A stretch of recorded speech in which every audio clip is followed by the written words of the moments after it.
D'un présidentiel du dimanche 11 octobre, l'Union européenne a présenté ses conclusions préliminaires de son observation sur le déroulement de cette élection dans une déclaration publiée à la Maison de la Presse ce mardi.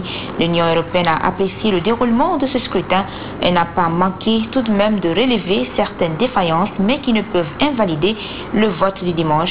C'est le même constat tressé par l'Union africaine qui a elle aussi présenté son rapport. Reportage Abdourahmane Ba.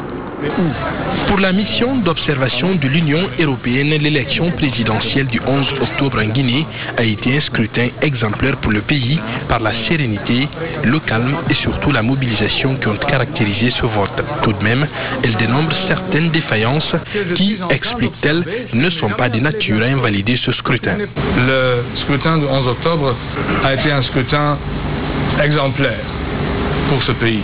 J'étais moi-même avec les membres de mon équipe et avec les membres de tant d'autres équipes sur le terrain. Nous avons tous pu nous assurer de la sérénité de cette élection.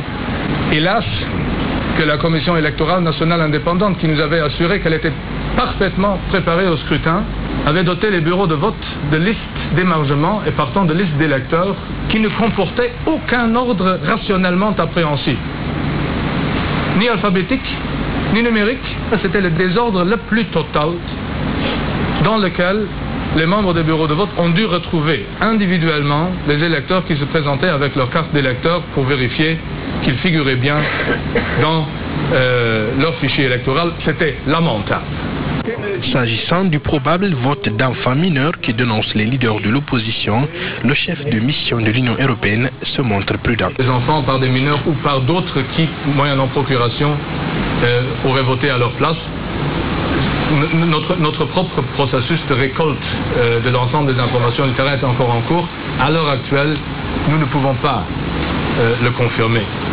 Frank Angel termine la lecture de cette déclaration par le chapitre des recommandations. À ce niveau, il interpelle notamment les acteurs politiques à recourir seulement aux voies légales pour toute protestation.